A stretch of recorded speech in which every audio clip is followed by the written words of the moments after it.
चमचमीत आणि ज्युसी असे हे चिकनचे पकोडे। हॅलो एव्हरीवन, यम्मी रेसिपीज चॅनलमध्ये मी आशा आपणा सर्वांचं खूप खूप खूप मनापासून स्वागत करत आहे। एकदा करून खाल तर वारंवार करून खावीशी वाटणारी अशी ही रेसिपी।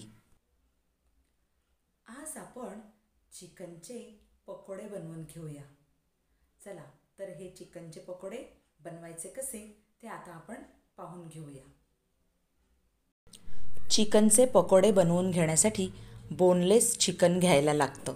तर त्यासाठी मी अर्धा किलो बोनलेस चिकन घेतलेलं आहे आणि हे चिकन मी स्वच्छ धुवून घेतलेलं आहे आणि नंतरच ह्याचे असे मी छोटे छोटे तुकडे करून घेत आहे। अगदी छोटे छोटे तुकडे करायचे आहेत, खूप मोठे ठेवायचे नाहीत आणि एकदम खूप छोटे पण नाही, अगदी छोटे छोटे 2-2 इंचाचे एवढे हे तुकडे करून घ्यायचे आहेत।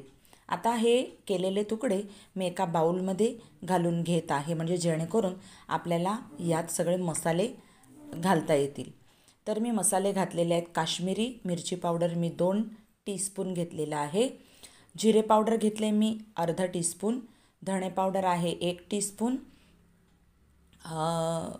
लसूण पेस्ट 1 टीस्पून, आलं पेस्ट 1 टीस्पून, 1 टीस्पून हिरवी मिरचीची पेस्ट घेतलेली आहे, अर्धा टीस्पून मी हळद घेतलेली आहे, चवीपुरतं मीठ आहे आणि थोडासा लाल फूड कलर मी घालून घेतलेला आहे। आता हे सगळं आपण मिक्स करून घेऊया।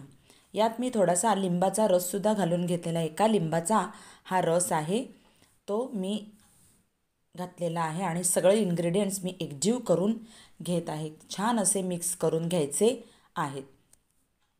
आता एकजीव केलेले हे सगळे चिकनचे तुकडे किंवा हे सगळं चिकन आपण 2 ते 4 तासासाठी मॅरिनेट करूया। 4 तासानंतर त्यात आपण एक अगदी हात भरून कोथिंबीरची पानं घालूया। त्यानंतर पालक आपण बारीक चिरून अर्धा कप घालणार आहोत, गरम मसाला 1 teaspoon, kasuri methi 1 teaspoon, cornflower आपण अर्धा कप, मैदा पाव कप आणि तांदळाचं पीठ आपण पाव कप घालून घेणार आहोत। आणि हे सगळं घालून झाल्यानंतर आपण अगदी ही सगळी पिठं या प्रत्येक तुकड्याला किंवा प्रत्येक चिकनच्या ह्या पीसला कोट होईल अशा प्रकारे हे छान अगदी चांगल्या पद्धतीने चांगल्या रीतीने आपल्याला हे कोट करून घ्यायचं आहे आणि व्यवस्थित मिक्स करून घ्यायचं आहे। म्हणजे आपण हे जे पिठं लावतो त्या पिठामुळे आपण जे मसाले लावलेले असतात ते मसाले सुटत नाहीत, तळताना ते सुटत नाहीत, म्हणून ते छान मिक्स करून घ्यायला लागतात।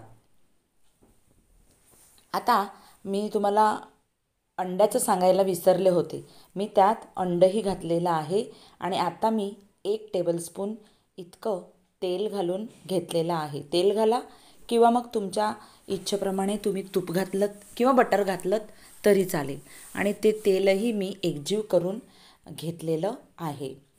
आता मी तेल गरम करण्यासाठी ठेवलेलं आहे।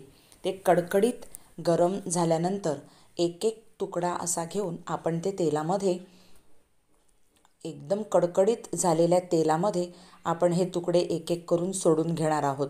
अगदी या तेलात किंवा या तव्यामध्ये पुरतील एवढेच तुकडे आपण हे सोडून घेणार आहोत। हे चिकन आपण डीप फ्राय करायचं आहे।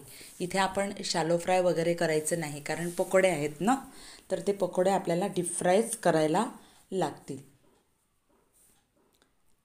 हे छान शिजलेलं आहे चिकन, जवळजवळ मी 4 ते 5 मिनटं हे शिजवून घेतलेलं आहे तेलात आणि आता मी हे या तेलातून काढून घेत आहे आणि याच प्रकारे सगळंच चिकन मी फ्राय करून घेत आहे। इथे तुम्ही पाहू शकताय की चिकन पकोडे तयार झालेले आहेत। आता आपण हे चिकन पकोडे कुठल्या तरी चटणीबरोबर सर्व करून घेऊया। म्हणजे तुम्ही नारळाची चटणी म्हणा किंवा टोमॅटो सॉस म्हणा किंवा पुदिना चटणी म्हणा किंवा मग शेजवान चटणी म्हणा, कोणत्याही चटणीबरोबर तुम्ही हे चिकनचे पकोडे सर्व करून घेऊ शकता. पण मोस्टली शेजवान चटणीबरोबरच हे पकोडे खाल्ले जातात, म्हणून मी सुद्धा आज तुम्हाला शेजवान चटणीचंच हे दाखवणार आहे. अशा पद्धतीने मी मध्ये छोटंसं बोल ठेवलेलं आहे आणि यात मी शेजवान चटणी घालून घेत आहे. ह्या पद्धतीने तुम्हाला हवं तर तुम्ही कुठल्याही पद्धतीची किंवा कुठल्याही प्रकारच्या चटणीने हे तुम्ही सर्व करून घेऊ शकता किंवा तुम्ही स्वतः हे खाऊ शकता. अतिशय ज्युसी असे हे चिकनचे पकोडे तयार झालेले आहेत. तुमची मुलं आवडीने खातील.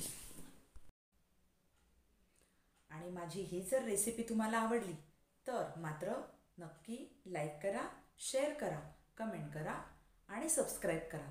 मग आपण भेटूया पुढच्या अशाच एका छान खमंग व्हिडिओत. तोपर्यंत बाय.